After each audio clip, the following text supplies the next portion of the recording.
ーのためなら何度でも頑張ろうって思えるっていうか。レンタル彼女に本気になるほどバカな人じゃないわ。ケツは熱いうちに打てっす。やってやる、必ず。全然誰でもばあちゃんでもやっぱりレンタルされたんですか？しましたね。結局僕その人しかレンタルしてないんですよ。で3回ぐらいレンタルしてるんですね。同じ人計なんかもう一人の編集さんみたいな状態ですねその方ね。そう、裏プロデューサーみたいな。裏プロデューサー、やっぱり自分の思った通りに書くといたこというか憑依できてるような感覚になるのは気持ちよくて。もうストーリーずっと頭の中にもう自分で再生できます。このもう結構長くなってきましたけど。そうですね、できます。はい、じゃあその中で特に思い入れのある部分とか。結構もう6年もあるんでなかなか一個に絞るの難しいんですけど、そうっすね、水原の泣き顔のところのシーンとか何話だったっけな、184話とかな。ちょうど今3期にかかるところですよね、きっとね。そうっすかね。そこの回とかは思い入れがあって、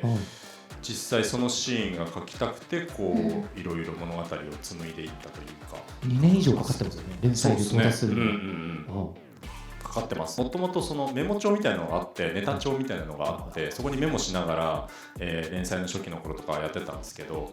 う2巻とか3巻とか書いてるそのシナリオを書いてるところにそのシーンのイメージだけがこう書かれてるっていうページがもうあるんですよね、ネタ帳の中に。だからもうその時ぐらいの時からそのシーン書きたいと思って、でもすぐは書けないですよ。すぐ書いても全然面白くなくて、そこにはいろいろ2人のドラマが乗った上でこのシーン書くから面白いんだっていうのがあったので、やっぱり自分の思った通りに書くとなんていうか、それだけじゃ面白くないんですよね。やっぱりその読者の方がどうやったら喜んでくれるかとか面白がってくれるかっていう風に味付けしていくと、だんだんこうドストレートに行くよりはこう迂回しながらというか蛇行しながら行くので伸びていくんですよね、話を。そこまでどういう風にやっていくかはその後こういろいろ作っていったところではありますけど、目指してたシーンとしてはの一つではあるので、そこの回がそれ思い入れはすごくありますね。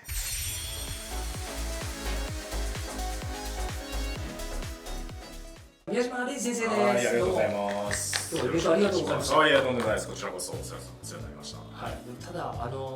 週刊連載してる漫画家さんって、はい、多分地球上で一番忙しいお仕事なんですよ。なんかよく言われますよね。でもはい、人によると思います。はい。だとは思うんですけど、同時にインプットないとダメよねっていうお仕事。そうですね。はい。多分思います。思って、はい、なので公開収録半分面白がって出てもらえたのかなと思ってたんですけど、どうですか？めっちゃいい経験になりました、本当に。あの舞台はなかなかないですね。はい。ヨッピーさんいるんで任せたらいいかなって思って気楽には来ましたけど。瞬間にキモタの話になっちゃった。いやいや、とんでもないです。カノカリのやっぱり女の子たちの可愛さがリアルなんですよ。なんつうの、漫画にリアルっていうのを言ってもどうなのってかもしれないですけど、何でも全肯定してくれるタイプのヒロインではないじゃないですか。みんながですね。イメージはどうやって培うんですか？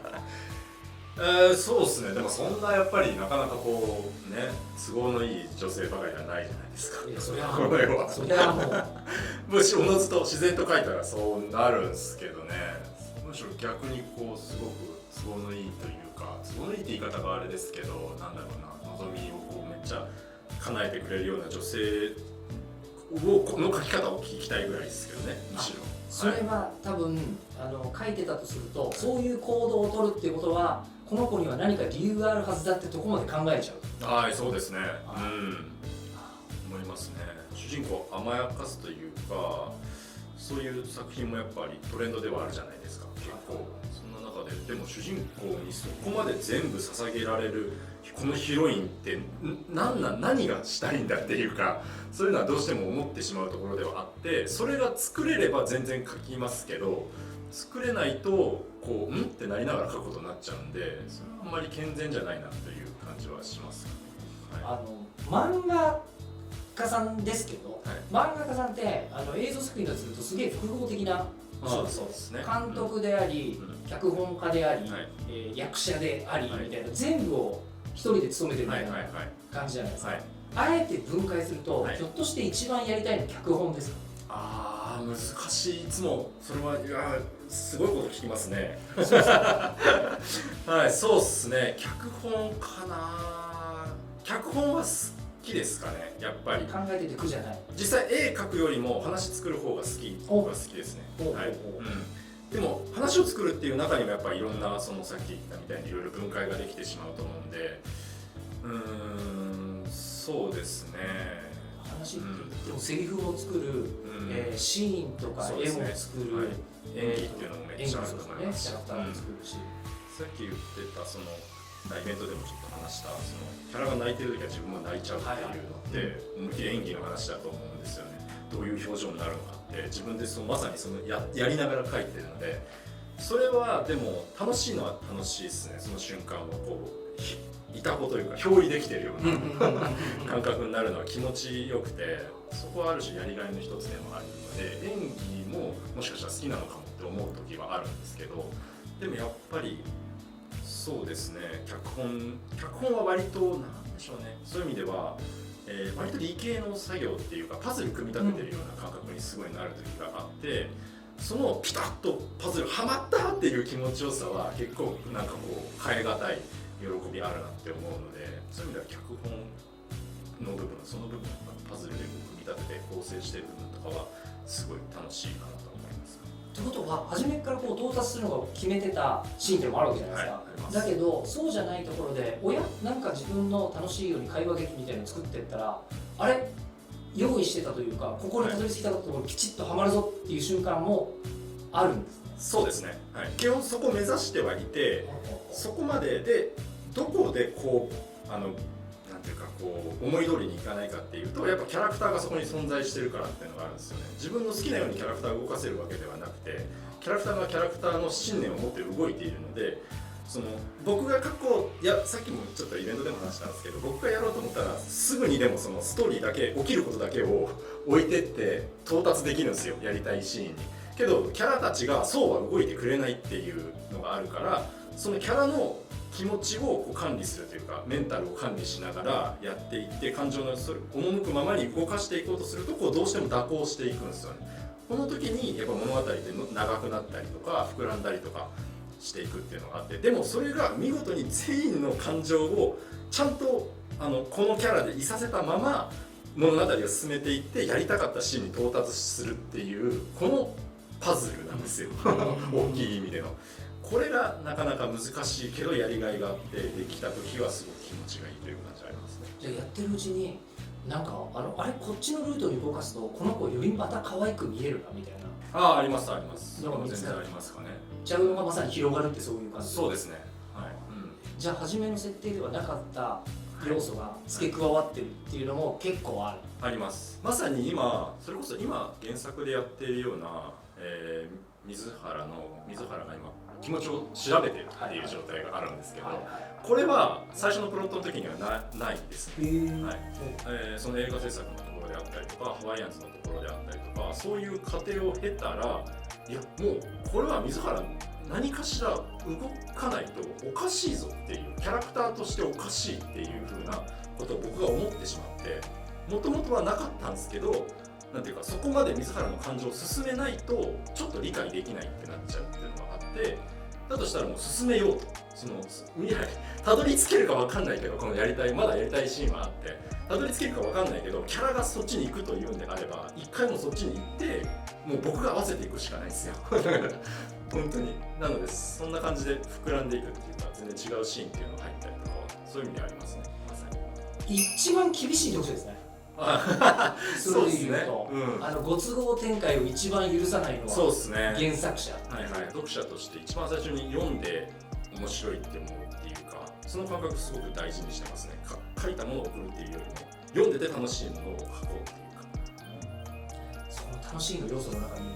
無根拠なラッキースケベとかは入ってこないわけですよね。そうっすね。まあどうなんでしょう、ラッキースケベか。まあでも起きうることは全然起きるんですよ。シャワーシーンではい割とシャワー、浴びるわなみたいなとこじゃないとシャワー浴びてないという。はいはい、まあそうっすね。あとまあそのやっぱ都合のいい展開とかそのラッキースケベみたいなのは別に起きるのは起きるなと思ってるんですよ。それこそ1話2話とかでも例えば大学が同じであったとか隣の部屋に住んでたとかそういうことって割とご都合っていうかラブコメ的にも都合のいい展開だしそれはそっちの方が面白いでしょって言ったのは本当にその通りなんですけどでもそうなった時にキャラクターがどう考えてどう思うのかっていうことにはリアリティを持っていかないと本当に口頭向けにどんどんなっていってしまってだからその起きること自体はなんか神様のいたずらみたいなこと起きますけどその時に抱える持ってる感情みたいなものには嘘ないようにするっていう生々しい感情を入れたくなっちゃいますね。どうしても多分そこでしょうね。なんかかもしれないですねカノカリと他のラブコメの最大の違い、そうかもしれないですね。自分の昔を振り返ってあ見てそれは無駄だそれはやってよかったっていうことが今あるとするとどんなことですか？難しいな。やっぱり自分で何でもやってみるってことですかね。やっぱその主催っていうのはカノカリでもすごい重要視しているところではあるのでただその漫画筋肉つけること自体というか漫画描くのが上手くなること自体はそんなに悪いことではもちろんないんですけど結局何を描くかっていうところにはその人の感情であったりとか実体験がすごく乗るものなので、恋愛もラブコメだったら本当に全力の恋愛をしてきた人の方が多分面白いと思いますし描くラブコメは。そのラブコメじゃなかったとしても、それこそ職業ものとかだったとしても実際自分がやってた職業を漫画にしたのとそれを知らない人が描いたのでは全然違うものになると思うんですよね。だから何でもなんていうかその